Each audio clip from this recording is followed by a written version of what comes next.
Randy here with A.O. Reliance. Getting back at you a month or so late on this video. April was kind of an exciting month for me. I had a job fall on my lap and getting used to that new routine after 6 months of being laid off.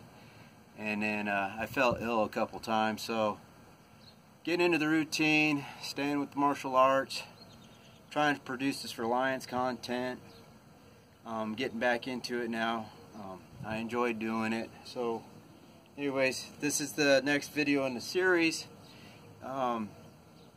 that's gonna look a little deeper into cutting tools and what you may or may not want to carry in your kit.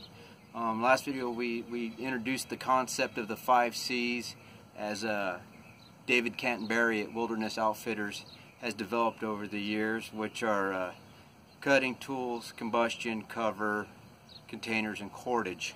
Today we're looking at cutting tools. Now, in my opinion, there are two different types of cutting tools. You've got mass material removal tools, such as your felling axes, your camping hatchets, your bow saws, your two-man saws, what else? Machetes.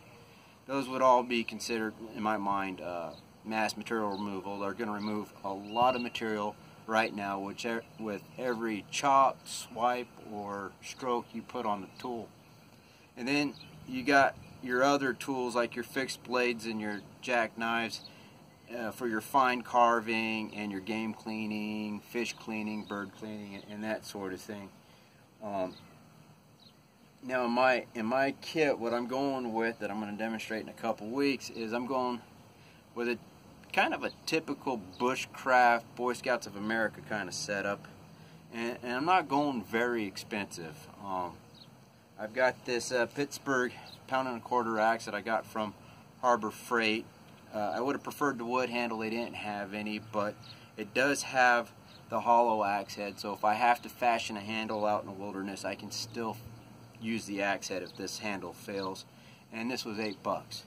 I'm also gonna try out, I just bought this Mora. Heard a lot of great things about these knives from mainly anglers, guys who like to fish. But from what I've been reading on and told, that you can't find a better quality knife at the price point. This is a Mora Pro S, and it is I think it cost me $12. So now for my saw, I am using a 5-inch snub-nosed pair of vice clamps and a 6-inch reciprocating wood cutting saw blade. Put it in there, lock it in, it ain't gonna go anywhere. You use it as a saw. Being that this is a high carbon steel blade, you can also use it as your fire starter for bringing sparks off your fire stick, and scaling fish, debarking wood.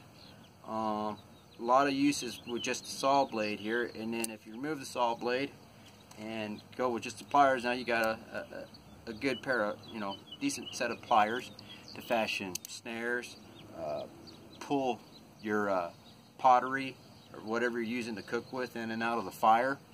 So a real handy tool. Then I'm also carrying a 4-in-1 file and rasp. It has 2 rasps on it. I think these are about $6 at Lowe's or your home improvement stores.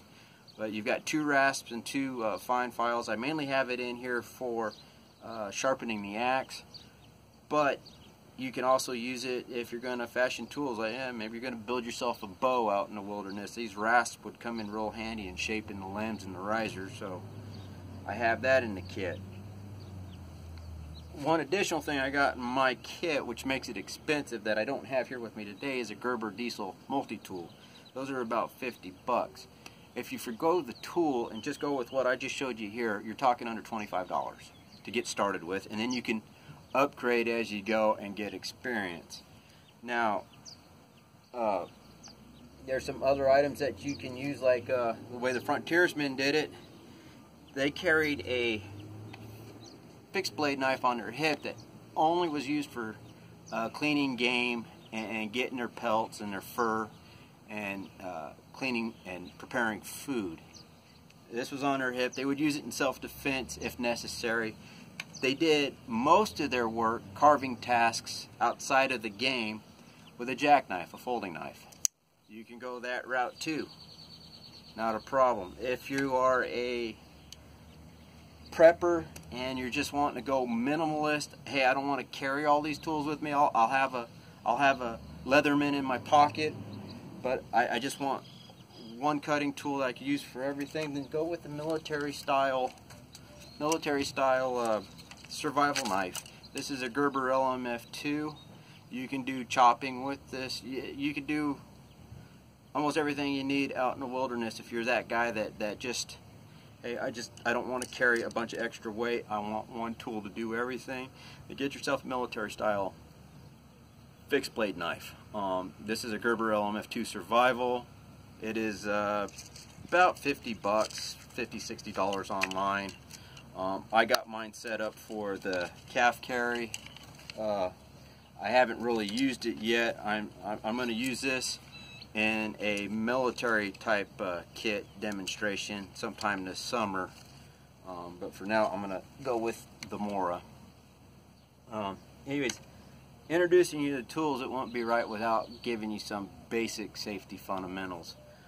First thing you want to do when starting any cutting, chopping, or carving task is you want to make sure there's nobody in your work area. So you take your tool, your device, you put it out, and add another foot or two to the end of that, and that is your work radius. Nobody should be within that work radius.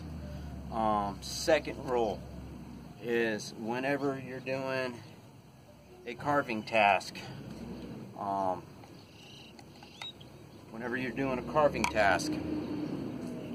you don't want to be doing it here between your legs. This here is a triangle of death. You got arteries here, your groin, of course, arteries there. You don't want to cut yourself in any of those ways, so you want to be off to the side, off to either side doing it. The second thing you want to do is you don't want to move the knife across the work. You want to move the work across the knife whenever possible. So that's about all I got on cutting tools. I've given you a budget option, I've given you a minimalist option, and I've given you some safety tips. Stay tuned for the next video, which is going to be on, I'm going to do the next C, which is cover. And then, like always, guys, better to have knowledge and not need it than to need the knowledge and not have it. Sorry about this, I wasn't expecting the garbage truck. Hold on.